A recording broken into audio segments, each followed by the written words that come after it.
Thank you so much, Colin. And I'm very happy to be here in this conference. And my name is Abraham Gyongyosi, but Colin, I have to give you a kudos. It was a very, very brave attempt. I know my name is very hard because I am from Hungary, and usually Hungarian names are not that common, Hungarian family names. So well done, Colin, for that. All right, so thank you so much for joining me in this session, and let me give some appreciation in advance to my two colleagues, Edina and Rita, who is going to help facilitating the session. So if you encounter any issues, please put it on the chat, and then they are going to solve it right away with a magic motion. Okay, so as Colin mentioned, I'm going to share a story about how my client was affected by the virus. So the story is in the beginning of 2020, and actually it started late 2019, so just before the virus. And then I'm going to share with you what the basic background of the project was, how the initial objective changed, what was this great shift we had to do, not just in mindset, but tools, processes and everything, and how did we approach it. I will share some of the things which worked and some of the things which didn't. So hopefully with my learning points, you can learn some good things as well. I also am going to share my coaching shift, how my mind had to shift, how my focus as a coach had to shift in this situation. And as a takeaway, at the end, we are going to share a tool with you, which I have been using and I used in that situation to give you an example how we can use online tools as a basis of engagement and interaction. Okay, I have seen a hand in the, I think Garrett's hand. Was there a question before I would move, or can I start? All right, I think I will just start it. And then please let me know if you have any question. I'm going to tell you the story, to tell you the background, and after my session, I will pause for a while. So if there is any Q&A, we can do it quickly, and then we will move on to the hands-on experience and to the hands-on tool which I was talking about earlier. So here are the basics of the engagement. So my client is still one of the biggest oil and gas industry player, and they are having a global company-wide agile transformation. And as part of it, they introduced the agile transformation to this project, which I'm going to talk about. Since my company was and still is helping to conduct this transformation, I was sent from my company to China to help in this project for my client. So what I had to do is to train the leaders, set up agile squads, set up processes across the governance, operational model, metrics, reporting, and basically orchestrate overall value streams to work together towards the project goal. So far so good, nothing special. I believe that many of the agile coaches and consultants have these kind of engagements. Now the project itself, this is where the fun part begins, because the project itself was not your classic candidate for an agile project. First, there were no software developed during the project, maybe Excel macros, but I don't think so. That's like an outcome. It more like a means. Second, cross-functional teams here meant cross-cultural and cross-company. So the aim of the project, by the way, was to build an FPSO unit, which means floating production storage and offloading unit. I don't know if you are familiar with oil and gas industry items, but if you're not, basically this is a huge vessel used by the oil and gas industry to help them process and transport raw energy materials safely. So safety is a huge, super high priority in this industry, and it was a very, very high priority in this project as well. So some of the challenges. Building a complex vessel like this one is not an easy task. So it needs a lot of engineering capability, amazing management and organizing skills, and decades of experience from both the designing and the building side.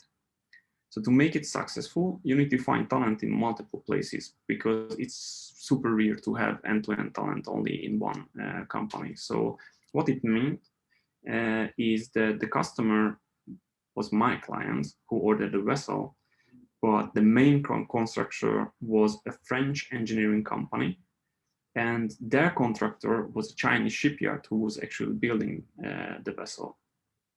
So the project was not only inter-company culture, but it required the collaboration of different nations with different beliefs, with different point of views and interests. So my role above the agile transformation work, what I was mentioning, was to make the cooperation between these different companies, cultures, and people smooth. It was not an easy task without a common language and alignment, and this was one of my main things to focus on. So what I did, what I had to do is to create clarity on all levels and ways possible, and to bring the cultures closer to each other. So I have created role-based trainings, community of practices. I was working with different departments, like for example, engineering, construction, planning, procurement, and so on and so on. You can imagine how many different departments had to work together in order to have like a huge production ship. And to support the prioritization to all of these departments, the way of working, visualization of their risks and blockers, and communication with other teams and stakeholders. So this is what I was focusing on, and we made a huge effort on the governance part. So how to cascade the information across these leaders of the departments. We had daily huddle meetings. So these meetings were I'm not sure if you're familiar with the war room style. This is not from Agile per se, but war room is like a room where you can see every single information radiators across the room from multiple sources. So we did it face to face with the department leaders from each company, and we accomplished great visualization with low fidelity whiteboard structure. So there is no fancy tools, no great 3D or great monitor system. What we did is we had whiteboards, we had beautiful visualized focus points, and we could share with each other the progress, the struggles were needed, and we could connect offline after like all this to find out solutions. So our main way of working was face to face. So it was lo-fi but extremely powerful, with Kanban cards, tokens, and clear visual cues for the focus areas. So what happened then? The Chinese New Year. That's when the shift happened. So the Chinese New Year, I don't have to introduce you, since most of you, I think, from the APEC region. So this is the greatest holiday in China. So everybody travels back to their loved ones. The Chinese people usually move where they can find a job, leaving their family behind. That was definitely the case in my project. And sometimes they have to travel like 1 or 2 days back to their family region, because, I don't need to remind you, China is huge, and some of these parts are more well connected, some of these parts are less well connected. So basically what happened is that the official holidays was extended by their personal holidays, and more people were away for 2 or even 3 weeks because this was their main holiday. So the project slowed down a bit, and we had 1 week like officially pause. And I decided on that week to come back to Singapore to visit my friends, you know, with just a small suitcase, and my idea was to stay here for 6 days and then go back to China. Now, on the second day of these 6 days, China closed its borders, and still to this day, I have not been back. And a lot of my personal belongings stuck there, but this is the personal side of the story. Later, I was able to ship it to Singapore and so on, but this is how sudden this change was. Even I was not able to prepare for it, and a lot of experts from the project used that day, that 1 week off to go back to Europe and to see their loved ones. So about 1/3 of the project people who were expats were not in China when China closed the borders. And then when the official holiday ended, we started to come back together, mainly in like work calls, trying to find out, like connecting via WeChat, what is going to happen, what's the plan. And since the news from China were all about introducing even stricter rules and control, almost all of the experts in the project left the country and went back to Europe. So it meant mainly these people from these different departments, which I mentioned, went back to the the UK and France, and only a few people from each area left behind, just to keep the project alive. So, but they were not in the office, and they were not in the shipyard as well. They had to quarantine similarly to the Chinese colleagues. So even if they were physically in China, they stayed home, they stayed in a hotel room, they didn't go near the office because they could not.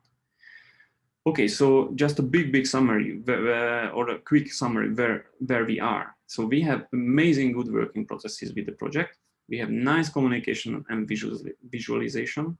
We have very cascading priorities and communication, and we have quick reaction time and very good collaboration on blockers and impediments, all in face-to-face environment. So after Chinese New Year, you can just take away the face-to-face low fidelity environment. You can add in some online calls mixed with variable network coverage and speed. And I don't need to mention many challenges of the firewall, which we all know about. And add a little hint of a bit of confusion and uncertainty, because back that time we still didn't know how long the virus is going to last, how long these strict rules we have to comply with, and so on. So what you get is some work to be done and some headache to everyone. All right, so what we did in this situation, we started to utilize the tools we had already, which were not perfect, but workable. For example, the client used Microsoft Teams, so we started to utilize Teams more for sharing, communications, and even combo walls. We had to try different things and be patient with each other. So some ideas were working better than others, and we just needed to try a few. And we tried to replicate the already working offline processing tools instead of letting the tools dictate how we work. I think this is a very important point which worked, because first we did not do that intuitively. First this is how the tool works, this is a framework we can use, let's then change the processes, but it created more confusion than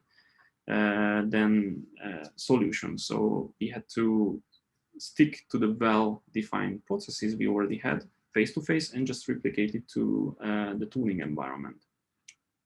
So what didn't work? So what didn't work for sure is pushing people and forcing them to commit something they had no influence over. So this created a lot of unnecessary pressure and stress without real results. And unfortunately, this issue was more on the leadership level. What also didn't work is assuming everything is going to work as smoothly as it was before. No, we had to make an effort to make it work. Also, hiding problems or uncertainties. Some people tend to hide their problems behind the tools, and since there was no visual tool, it was easier to do. And you know, some people don't like admit when they have struggles. When it was face-to-face and when we had the offline Kanban board and the offline information radiators, it was much easier.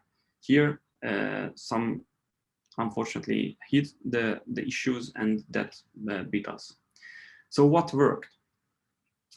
So stop, think, reassess. This worked very well on the leadership level. They had to do it. They had to find another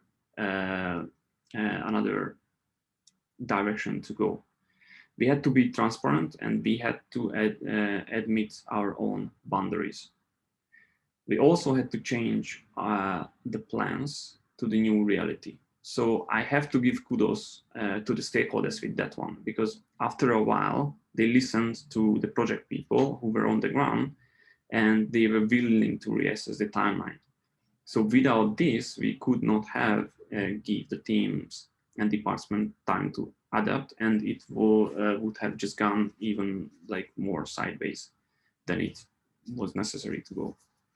And the most important thing, and one of the biggest takeaway, is we need to trust the team that they will find the optimum solution for them, and then give feedback and change. So these people in these teams know what they are good at, they know what works for them, they know what they want, and we can trust them with this solution. Okay, so what was our solution at the end? So we replicated the offline huddle meeting in Paris office in France. So we set up a similar war room in Paris, and we used the online version of the Kanban boards from each department to feed it. The department leaders kept in touch outside the huddle too, to make the communication better. And the team members had to set up daily calls and had to make like clearly structured file repositories to replicate the work environment the best way. So again, we took the real life processes and way of working and tried to replicate it to an online way. And also we had to change and extend some of the tools and rules we had. So for example, the client set up a Microsoft Teams instance, to which all the 3 companies had access to. So they moved the common boards, the documents, and communication there, and it was much better and faster and much more dynamic than an email communication. All right, so lastly, what was my coaching shift? So I had to change my mindset completely. So when I was on site, first of all, it was an agile transformation with very beginner, not mature agile teams. So it was more of a trainer consulting stance. I had to tell them a lot of things, what to do, how to do, introduce new processes, introduce new tools and communication techniques. So moving to the virtual environment, I had to leave that behind. I had to become more like a classic coach, and I had to spend more time one-on-one with people, mostly because of 2 reasons. One is people trusted me as a coach, and they were willing to share their insecurities around the new situation and around this ambiguity which we had. And it was a great help and made the pressure less for a few people. So second, I had to overcome some personal and technical problems, which made the change smoother to the virtual environment. So I had to reevaluate and emphasize to the leadership what is the real value of the people are in the project. So they are the ones who make things work and letting the job done. Sometimes, due to the aggressive timeline or high pressure, some leaders forget it and they only see the numbers. But we are still working with people. We still have to rely on people. We still have to trust these people that they can do their job, and we have to empower them to make it that way. So if we have to be virtual, and that's my biggest takeaway, personal connections will have to be valued to make it work.